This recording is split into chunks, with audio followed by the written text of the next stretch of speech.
আসসালামু আলাইকুম প্রিয় দর্শক, কেমন আছেন সবাই? চলে আসলাম আজকের আরও একটি গুরুত্বপূর্ণ আবহাওয়ার খবর নিয়ে। তো আগামীকাল 23শে মে রোজ বৃহস্পতিবার, আগামীকাল সারাদিন সারা দেশের আবহাওয়া পরিস্থিতি কেমন থাকতে পারে, কোন কোন অঞ্চলগুলোতে ঝড় বৃষ্টি হতে পারে, এছাড়া এই মুহূর্তে আজ রাত 12টার পর থেকে দেশের বিভিন্ন অঞ্চলে কালবৈশাখী ঝড়সহ বজ্রবৃষ্টির পূর্বাভাস পাওয়া যাচ্ছে।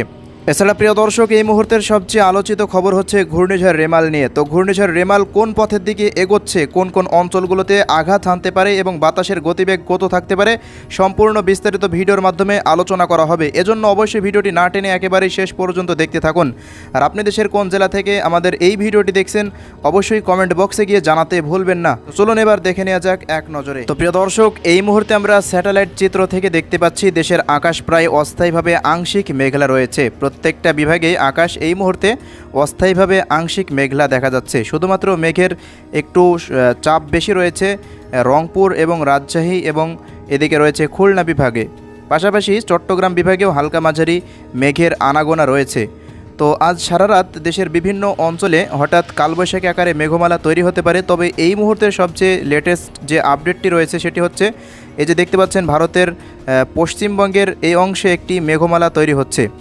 ভারতের পশ্চিমবঙ্গের এই মেঘটি পরবর্তী সময়ে এটি একটি বজ্রবাহী মেঘ আমরা লক্ষ্য করতে পারছি, যেটি পরবর্তী সময় প্রিয় দর্শক আজ রাত 12টার মধ্যে এটি খুলনা বিভাগ হয়ে বরিশাল এবং চট্টগ্রাম বিভাগে আসার সম্ভাবনা রয়েছে। যার জেরে আজ রাত 12টার পর থেকে দেখতে পাচ্ছেন মেহেরপুর, আলমডাঙ্গা, চুয়াডাঙ্গা, এদিকে রয়েছে মাগুরা, এই যে কোটচাঁদপুর, যশোর, এরপর নড়াইল, অভয়নগর, এরপর ডুমারিয়া, তালা, এই অঞ্চলগুলোতে, পাশাপাশি এদিকে শ্রীকান্তপুর, সাতক্ষীরা, শ্যামনগর, মোংলা, মাছবাড়িয়া, এদিকে রয়েছে কলাপাড়া, চরফ্যাশন, লালমোহন, বুরহানুদ্দিন, ভোলা, বরিশাল, ঝালকাঠি, এই অঞ্চলগুলোতে আজ রাত 12টার পর থেকে অথবা 12টার আগেই ব্যাপক বৃষ্টিপাত থাকার সম্ভাবনা আমরা এই মুহূর্তে লক্ষ্য করতে পারছি।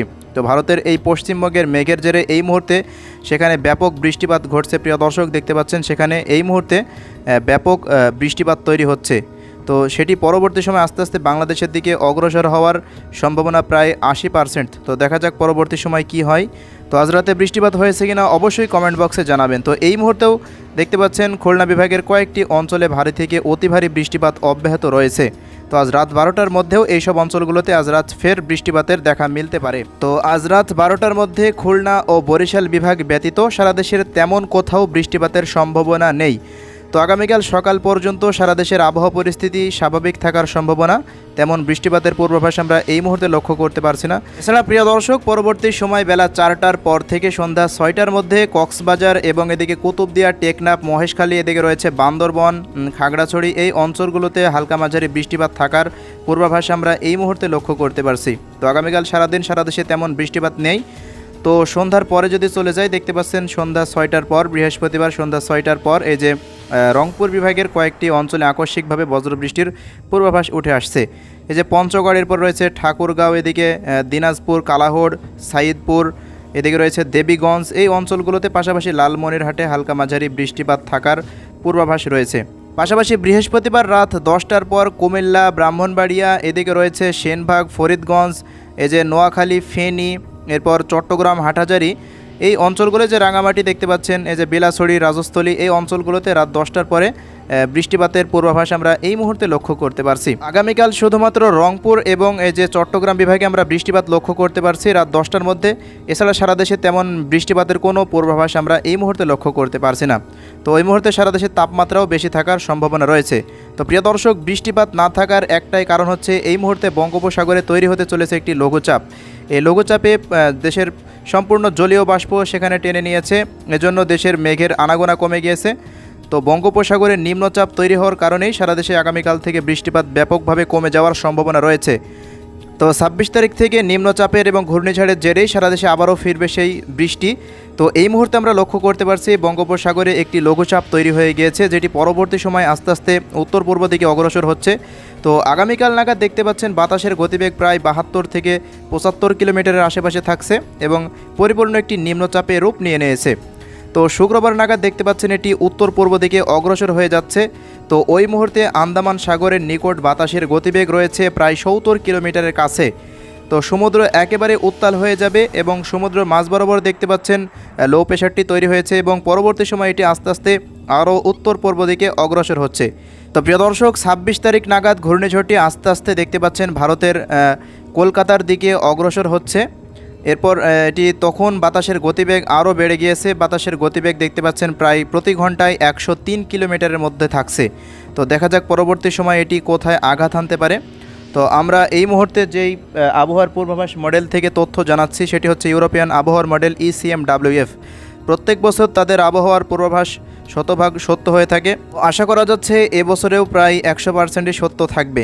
তো দেখতে পাচ্ছেন ঘূর্ণিঝড়টি ২৬ তারিখ নাগাদ সকালের দিকেই এটি উপকূলের কাছাকাছি চলে এসেছে। তখন ওই মুহূর্তে উপকূলের অঞ্চলগুলোর ওপর দিয়ে তীব্র ঝড়ো বাতাস বয়ে যাচ্ছে। দেখতে পাচ্ছেন এই যে কলাপাড়ার দিকে চরফ্যাশন, লালমোহন, হাতিয়া, সন্দ্বীপ এই দ্বীপ অঞ্চলগুলোতে, পাশাপাশি বরিশাল বিভাগের প্রত্যেকটা জেলাতেই তীব্র ঝড়ো বাতাস, পাশাপাশি খুলনা বিভাগের সাতক্ষীরা এদিকে রয়েছে, বাগেরহাট এদিকে মংলা এই অঞ্চলগুলোতে তীব্র ঝড়ো বাতাস শুরু হয়ে যাবে।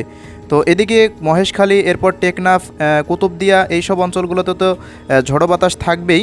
এছাড়া প্রিয় দর্শক ২৬ তারিখ বেলায় ১টা নাগাদ ঘূর্ণিঝড়টি প্রায় উপকূলের কাছাকাছি চলে আসবে। তো ওই মুহূর্তে সারা দেশে তীব্র ঝড় বৃষ্টি শুরু হয়ে যাবে। আমরা যদি বৃষ্টিবাহী মোডে আমরা এই মুহূর্তে চলে যাই, দেখতে পাচ্ছেন ওই মুহূর্তে ঢাকা বিভাগ সহ শুরু করে খুলনা বিভাগ, এদিকে রয়েছে বরিশাল, এরপর চট্টগ্রাম বিভাগে তীব্র থেকে ভারী থেকে অতি ভারী বৃষ্টিপাত। এবং আমরা যদি বায়ু মোডে চলে যাই, দেখতে পাচ্ছেন তো ওই মুহূর্তে সারা দেশেই প্রায় ৮০ কিলোমিটার বেগে ঝড়ো বাতাস বইবে। ঢাকা বিভাগ থেকে শুরু করে এদিকে রয়েছে ময়মনসিংহ বিভাগ, রংপুর বিভাগ, রাজশাহী বিভাগ, প্রত্যেকটা বিভাগেই দেখতে পাচ্ছেন তীব্র ঝড় বাতাস শুরু হয়ে যাবে বেলা ১টার পর থেকে।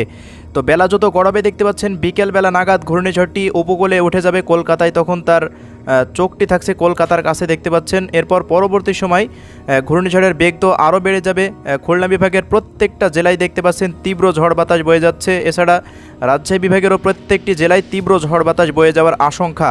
তো ওই মুহূর্তে যদি আমরা বৃষ্টিপাতও লক্ষ্য করি, পাশাপাশি বেলা ১টার পর দেখতে পাচ্ছেন ওই মুহূর্তে সারা বাংলাদেশেই তীব্র বৃষ্টিপাত, ভারী থেকে অতি ভারী বৃষ্টিপাত আসতে চলেছে। এবং প্রিয় দর্শক এই বৃষ্টিপাত অব্যাহত থাকতে পারে ২৮ তারিখ নাগাদ। দেখতে পাচ্ছেন ঘূর্ণিঝড়টি উপকূলে যখন থাকবে, কলকাতার এই যে পুরুলিয়া বাঁকুড়ার কাছে যখন দেখতে পাচ্ছেন ঘূর্ণিঝড়টির চোখ থাকবে, তো ওই মুহূর্তে খুলনা বিভাগ থেকে শুরু করে রাজশাহী, রংপুর বিভাগে এবছরের ভারী থেকে অতি ভারী বৃষ্টিপাত দেখতে চলেছে।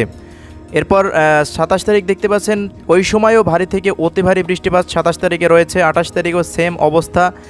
এরপর যদি আমরা পরবর্তী সময় চলে যাই ২৯ তারিখে, দেখতে পাচ্ছেন ২৯ তারিখ পর্যন্ত অতি ভারী বৃষ্টি রাজশাহী, রংপুর, খুলনা, ঢাকা, এদিকে রয়েছে চট্টগ্রাম, প্রত্যেকটা বিভাগেই, পাশাপাশি ময়মনসিংহ ও সিলেট বিভাগেও আমরা ভারী থেকে অতি ভারী বৃষ্টিপাত লক্ষ্য করতে পারছি। ২৭ তারিখ থেকে শুরু করে বৃষ্টিপাত শুরু হবে, লাগাতার বৃষ্টিপাত সারাদিনই থাকবে। ৩০ তারিখেও দেখতে পাচ্ছেন প্রিয় দর্শক অতি ভারী বৃষ্টি অব্যাহত রয়েছে রংপুর বিভাগে। এরপর ৩১ তারিখে যদি চলে যাই, দেখতে পাচ্ছেন ৩১ তারিখেও সারা দেশে বৃষ্টিপাত রয়েছে। তো আমরা এই মুহূর্তে বলতে পারি যে ভারী থেকে অতি ভারী একটা বর্ষাকালের মতন তীব্র বৃষ্টিপাত আসতে চলেছে সারা দেশে। ২৬ তারিখ থেকে শুরু করে আগামী ৩১ তারিখ পর্যন্ত এই বৃষ্টিপাত সারা দেশে অব্যাহত থাকতে পারে। ECMWF আবহাওয়ার মডেল থেকে আমরা এই মুহূর্তে এটাই জানতে পারছি। তো প্রিয় দর্শক, দেখা যাক পরবর্তী সময় কি অবস্থা হয়, দিক পরিবর্তন করে কিনা। তো ততক্ষণ সবাই ভালো থাকবেন এবং আমাদের চ্যানেলটিকে সাবস্ক্রাইব করে রাখবেন প্রতিনিয়ত সঠিক আবহাওয়ার তথ্য পাওয়ার জন্য। তো সবাই ভালো থাকবেন, ধন্যবাদ সবাইকে।